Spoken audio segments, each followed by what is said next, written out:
I finally got to move into my house and I have a few work updates, which is exciting, but it's definitely been a crazy time. So here's an update on my solo move to Australia. What do you mean it's forever? I've officially been in Australia for 2 weeks. Since I last posted, I've been exploring more of Adelaide and eating a lot of takeout because with everything I have going on, cooking is not on the top of my list. I want to see as many beaches as I can, so I explored Brighton Beach and more of the CBD. We go around the island. What do you mean it's a one way? We're in the middle of nowhere. And all we wanna do is fall in love, yeah. All I wanna do is fall in love, yeah. All I wanna do is all I wanna do is fall in love with you. All I wanna do is fall in love, yeah. I got a hospitality job interview and the public transport took far longer than the interview itself. I have some trial shifts coming up, so hopefully that leads to employment so I can start making money again. I had to move out of my Airbnb because it was booked up, so I moved to a hotel that's a 20-minute walk down the road. It was sad to leave this space, but it only meant I was getting closer to moving into a house. I insisted on moving all my luggage out at one time, which meant getting it down the staircase and wheeling it down the sidewalk because that seemed like the most efficient thing to do, although I probably should have just hired an Uber. The hotel was fine, nothing crazy. When I was running errands in the city, I came across the Adelaide Central Market, which I'd heard really great things about, but I was still pleasantly surprised at all it had to offer. And there's so much multicultural food to try in the city.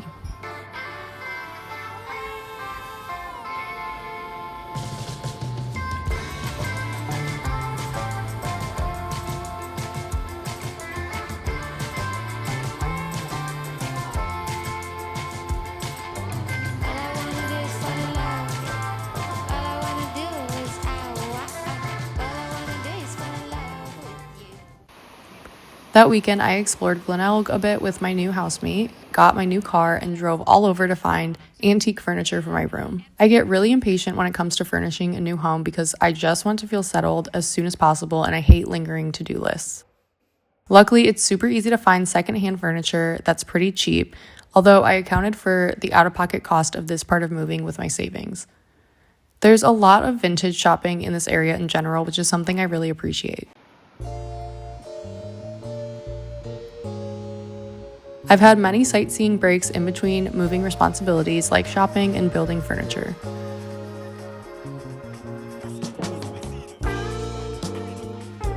I tried a few different options with how to set up my room, and I went down a rabbit hole of feng shui and how you should put your bed in the middle of the room, but my desk is actually the priority in my room.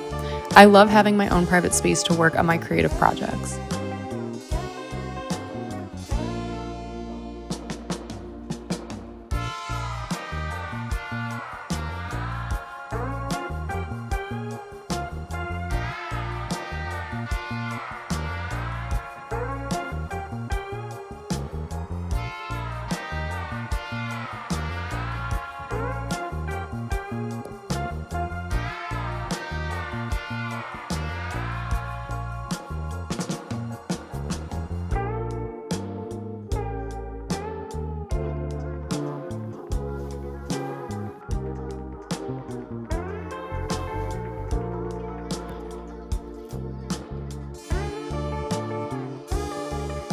I finally got to unpack my luggage after 2 weeks and it felt so good.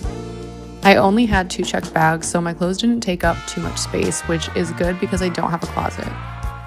The house I'm living in has 4 other people and they've all been really lovely and welcoming, and I feel super lucky to have found this place to start off this new living experience. I was absolutely exhausted by the end of the weekend and spent one last night in the hotel before moving the rest of my stuff.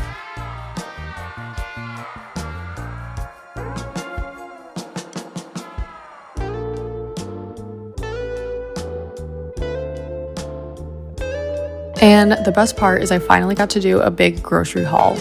All of this was $120 for anyone who's curious about the cost of groceries.